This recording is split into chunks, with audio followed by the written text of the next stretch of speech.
What happened after the ending of the movie The Thing?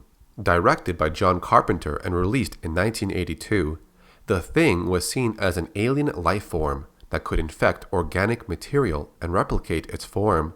This being would remain hidden while trying to find a way to infect other bodies. It could mimic their appearance and voice, appearing as a copy of the original. Before we get started, if you like these kinds of videos that dig deep into the lore and stories of franchises, then consider supporting my channel on Patreon. It's the best way to directly help me out and make more videos like this.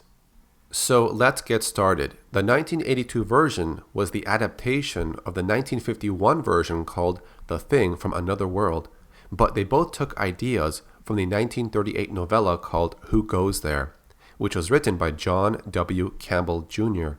It was later discovered in 2018 that the novella was actually a shorter version of the full story called Frozen Hell.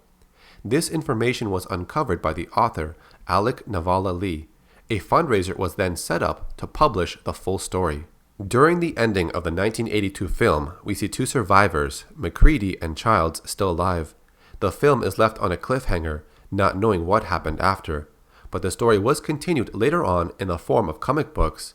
3 of them were released from 1991 to 1994. In this video, we are going to explore the official sequels and also the unreleased sequel about The Thing. The first 3 we will look at were part of a trilogy story, but all of them on this list were published by Dark Horse Comics. The title of the first one is taken from the 1951 novella, The Thing from Another World, and the next 2 comics kept the same name, but only adding another title underneath. It opens up with a scene in Antarctica, covered in a blanket of cold and darkness. The image of a man is seen walking somewhere to find another man amongst the snow. As the man within the snow awakens, a beam of light appears upon him. Someone has found him.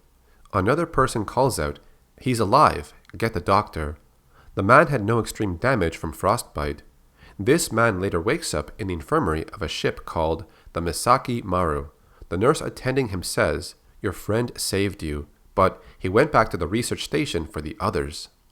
Knowing there are no others, he panics and says, "Get out of my way, I have to stop him." But he's stopped in his tracks and given an injection to calm him down. He awakens later on, only to wonder what happened. The research station was destroyed, so why would Childs bring him out there? Did he plan for someone to find MacReady? What if he's infected? He runs a quick test on his blood. The cells of a contaminated organism has its own survival instinct. It would react like a whole animal would if threatened. He lights a spark and dips it in the blood. No response. Okay, he's fine.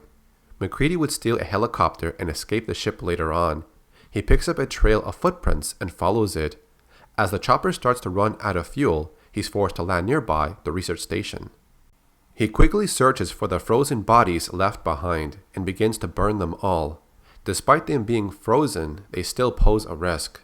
A single cell can infect another organism. Shortly after, he's apprehended by a group of armed men. They were sent in to find out what happened. MacReady tells them the bodies were contaminated and duplicated by something they found in a crashed spacecraft.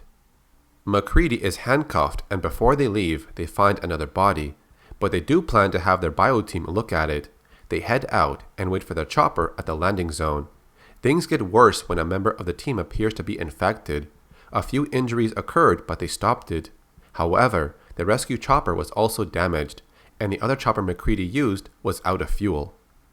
Commander Erskine tells MacReady, "There's an Argentine research station 30 clicks away. They've got a doctor. If they move all night, they might just make it." MacReady is then forced to help him pull the bodies all night. As daylight comes, they realize they went the wrong way. The 2 of them have a short scuffle, and MacReady gets a hold of the firearm. But just then, a few men and Childs show up. MacReady is knocked out by Erskine and taken into custody. Childs explains later, he brought MacReady's body out into the snow to be found, and he returned to the site to burn the bodies, but he got lost, and the Argentine people found him. He's taken to their camp and tested once again, along with Childs. However, one of the men with them was infected. Its true form emerges and escapes the campsite. The team follows and searches for it. It has to be stopped. Childs would locate the creature and destroy it using an explosive device. The team gets back to the camp, but Erskine is acting anxious to leave the site and gets back to the radio. They start to suspect that Erskine could be infected, and his cooperation to eliminate the last creature could be part of his cover-up, just to get back to a populated area to infect a larger region.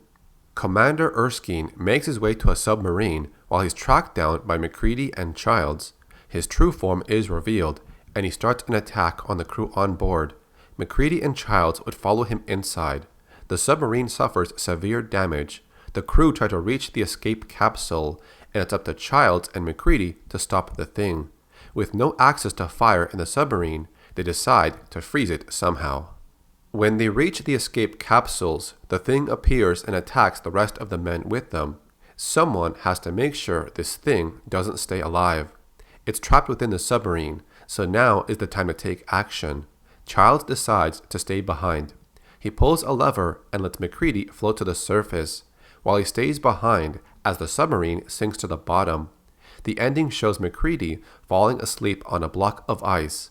Even with the cold wind affecting his health, at least for now, he is safe. The story is continued in the next comic book called The Thing from Another World, Climate of Fear.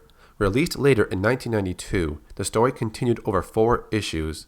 We see MacReady rescued by Argentinian people. One man calls out, "Here, I found one," and he's still resting on the block of ice in the water, so they reel him in. One man notices a sea lion in the water. It appears injured, but this is only a ruse. The thing has infected other life forms and appears as a combination of multiple beings fused together. MacReady would later awake from his sleep. Panicked and confused, he runs out of his room. But what he sees is a shock.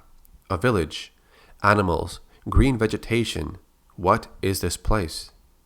He was relocated to an area on the peninsula of the Tierra del Fuego, the land of fire as some call it. The doctor knew about what happened in Antarctica, and she still went looking for MacReady. While staring at the sheep through the window, MacReady plans his escape. He leaves the window open and waits. One guard named Agapito would check on MacReady, only to get jumped as he entered the room. As the others hear gunfire nearby, they locate MacReady. He's eliminated all of the sheep. They think the man has become paranoid, so he's put down with tranquilizer darts. As Josito rounds up the sheep, one of them is alive and unfazed by the event. Part of its body extends to infect Josito's arm. The thing is here, but the others don't know. They hear the screams of Josito and come out. They start to shoot its head to take it down faster, but the creature is truly not done. Its tongue reaches out to infect a nearby man, and the cycle continues. Despite its body taking so much damage from gunfire, it splits into 2 entities. MacReady tells Agapito, "Stop shooting. It does not work. You have to use fire. It's the only way." A long, sleepless night passes slowly at the Tierra del Fuego Environmental Research Station. Everyone is going through unrest because one of them or more is not human. Someone is infected from their trip to Antarctica. An argument occurs between Agapito and another man. This man would reach for a nearby weapon, but another man stops him and puts him down. Everyone is then confined to their own room. Perhaps this would let everyone feel more at ease. But later on, a hand emerges from the ground. The terror has not ended. It's gotten worse. The body of what looks like Carlos shows up later on. 2 men are later attacked and infected by the thing. It is slowly expanding its reach within the camp. Agapito would be found tied up and gagged. He assumes it was done by MacReady, who has disappeared suddenly. There's also the communications shack, which is now lit on fire. 2 watchmen, Fuente and Soto, are missing. The group expand their search to the airfield and they encounter another creature. They unload their weapons on it, but it has little effect. MacReady shows up to save them by burning the thing into the ground. But then something happens. A bulge within that body appears before them. It expands and opens, and out comes a new creature, but it runs off before it's taken down. As MacReady chases after it, he stumbles upon a burning body, and who else does he see? Childs. But why is he here? and how.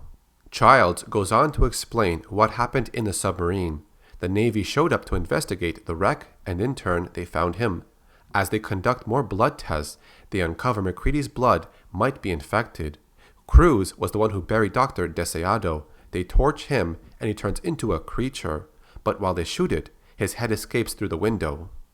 McCready would use this distraction to escape and run into the woods. He's visibly upset. He cannot believe his blood test results.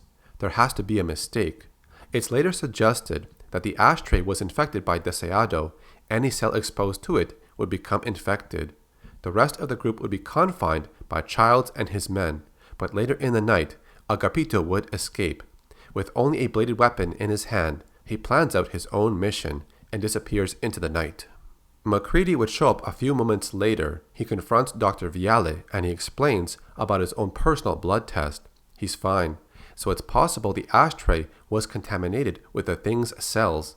Childs would appear shortly after, and as McCready tells him about the contaminated ashtray, Childs admits he knows because he planned it all along. As Childs goes on to chase McCready through the woods, he's intercepted by the other men. They waste no time and torch Childs right away. Agapito would contact his men, who were still being isolated, but all of them were infected. He would even slice off his own arm, trying to cut the infection off in its early stages. The thing would appear later on, but now as a larger bug-like form. As it closes in on McCready, he has no weapons to fight back, but he does receive backup from up above. A napalm strike is unloaded upon the creature. Flames burst all around, engulfing the monster. It screams out loudly as it burns to the ground. The last comic book in this trilogy story is The Thing from Another World, Eternal Vows. It's spread over 4 issues, and the last one was released in 1994. This one takes place in Wallace Harbour of New Zealand. A fishing boat called the Gettysburg is docked nearby. We get a glimpse of an old man by the dock, just fishing. We then meet Simon Powell spending time with his girlfriend, Jenny Campbell.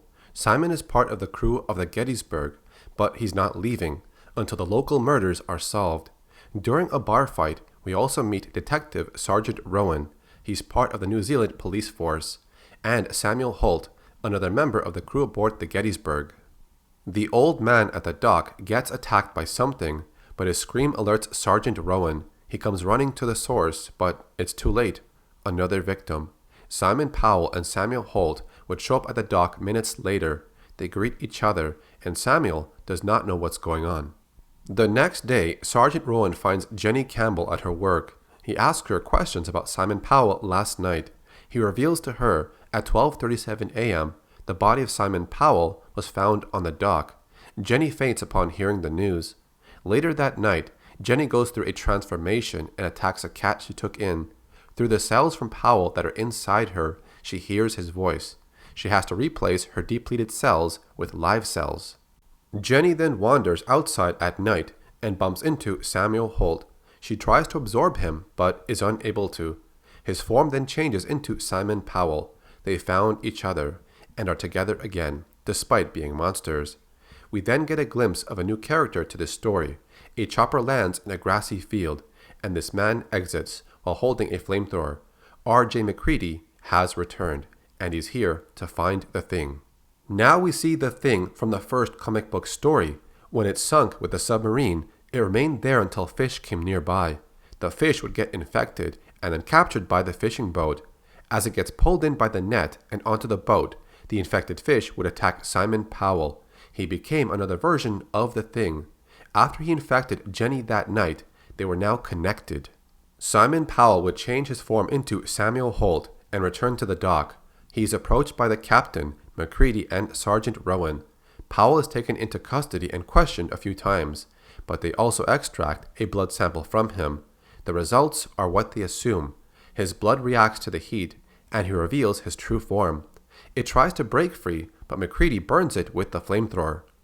As its flesh burns away, you can see the other humans it has absorbed. Its cells are dying. But as the flames settle down, we now see the image of Jenny. It takes the form of DNA it sampled, but the real Jenny is still out there. Sergeant Rowan and McCready would track down Jenny at her place. McCready would miss his chance to burn her, and as she escapes, she infects other people along the way. Jenny would later burn a lot of boats to isolate the island. As MacReady tries to swim for his escape, Sergeant Rowan takes the flamethrower. He holds off the Thing creatures as they approach him, but he's overwhelmed and takes his own life as everything burns away. When things settle down, the Gettysburg leaves the port and the body of a female is found on board. The captain ends up being the new Thing. It starts to attack the rest of the crew quickly. MacReady would fill the ship with gasoline and light it on fire. Jenny's body would appear after the Thing's body is burnt away. MacReady jumps off the ship and swims to shore. But the threat is not over yet. Jenny's head comes after him, with legs and tentacles reaching out for him. MacReady kicks it away, and it sinks into the water. Hopefully this time, the nightmare is over. The end. There was another comic book in 1993 called The Thing from Another World, Questionable Research. This one ignored the events of the first 3 comic books and came up with its own story for a sequel. It takes place after the ending of the 1982 movie, going back to Outpost 31 in Antarctica. The team here is looking for files, photos, and records of what happened, even specimens. They recover a body of the Thing and transport it back to the Donacek ship. The team seems to know what this creature is, as one person says, "I'm not worried about the size, it's the whole concept that creeps me out." Some other data was collected in the form of simulator modules. They could contain notes on infection and other things. Another member left behind some audio tapes, which they will listen to later on. When they get back to base, the large body is transported, but they are unaware a claw from the body has fallen off and is now infecting animals on site, and it comes into contact with a human also. The audio tape is the one recorded by MacReady in the film. It says this: "We still have nothing to go on. One other thing. I think it rips through your clothes when it takes you over. Windows found, some shredded long johns, but the name tag was missing. They could be anybody's. Nobody trusts anybody now, and we're all very tired. There's nothing else I can do. Just wait. R.J. MacReady, helicopter pilot, U.S. Outpost number 31. One scientist overlooked the notes left by Blair. Her tests gave her more accurate results about the spread of infection. If it was in a warmer climate and available transportation, it would infect Earth's entire population in about 3,000 hours or 4 months. One member named Hooper says the risk of studying this creature is too high. They need to eliminate every specimen. But Douglas cares more about scientific studies than the safety of mankind. Arlene is found by another team member, and it appears as if she's been infected and already mutating. The cycle has already started. She attacks the man, and the rest of them are unaware of the danger. They hear gunshots and come running, but as they open the door, they are attacked, and more casualties occur. The blame is put on Douglas for what's happening. As most of the team gets wiped out, Douglas makes it topside. A fire breaks out, and he jumps overboard. The fire spreads even further and results in the ship exploding. Douglas is seen in the ending. He thinks the threat is over, but a seagull lands beside him and makes an unusual sound. As he looks at its eyes, he realizes the Thing is inside the bird. As it flies off, Douglas is hopeless and left with regret. The last comic book was released in 2011, The Thing, The Northman Nightmare. This book was supposed to tie into the prequel movie. The story was to predate earlier sightings that we know of, taking place in a time from long ago. We are taken to the year 1121 AD, the time of the Vikings. When they reach the icy cold region, their ship is at risk of being crushed, so they continue on foot. It doesn't take long until something goes wrong. One member falls into the cold waters, but was actually pulled in by something. As they are unable to save him, the group must venture onward. They were expecting a previous party to greet them, but nobody showed up. All the more reason to be suspicious of their surroundings. Something is not right. Along their journey, they find bodies of animals and some obscure bones, a creature that is a combination of man and beast. They have been on many battlefields before, but they have never seen anything like this. When they reach the campsite, the gate is open. They find bodies of the deceased. A group of survivors are the only ones left. One woman explains what happened, but there's more to this story. The survivors here are all infected. Some new creature or monster reveals itself. It attacks the men, and many of them are eliminated quickly. They track down one of the escaped women and burn it in the end. The alien spacecraft is also damaged and burning within the ice, as it's trapped in a cold prison. It's going to be at least half a year until any ships are sent to rescue them. They will try to survive and wait, but when the others come looking for them, what will they find? The end. In 2002, a video game sequel called The Thing was released. It was on the Xbox Original, Windows PC, and PlayStation 2. It introduces two teams of special forces sent to investigate Outpost Number 31 in Antarctica. The teams are led on ground by Captain Blake and via radio by Colonel Whitley. The team later gets attacked by things they never encountered before. They would locate a craft that could be of extraterrestrial origin, along with an audio tape from R.J. MacReady. A body is also discovered. It belongs to Childs, one of the survivors from the 1982 movie. Members of the group would encounter creatures. Everyone panicked and split up. Blake would learn that Colonel Whitley is no longer in contact with the ground team, which seems odd. We later see Colonel Whitley reveal his true motive. He's infected himself with the Thing gene, but also he's able to control it. He is the first successful test subject in turning the Thing into a weapon. Blake is also seen to have some type of cellular anomaly in his body. He's been exposed to the virus, but is still human. He might be resistant to the virus. Blake would learn that Colonel Whitley wants to infect the entire world with the virus. Once the chopper arrives to pick him up, he can leave, but this doesn't happen. In the final battle, Whitley turns into a giant creature, while Blake and a helicopter pilot battle against it. After it's defeated, the pilot is revealed to be R.J. MacReady. There was a sequel to the video game which was planned later on. The team had a vision for the sequel, but all they had completed at the time was a proof of concept demo. It would continue on with Blake and MacReady from the last game, and introduce new enemies all linked to the Thing. But around 2003, it was cancelled due to property, assets, and rights issues, and they were forced to shut down. During an interview, the developers had this to say about the cancelled sequel.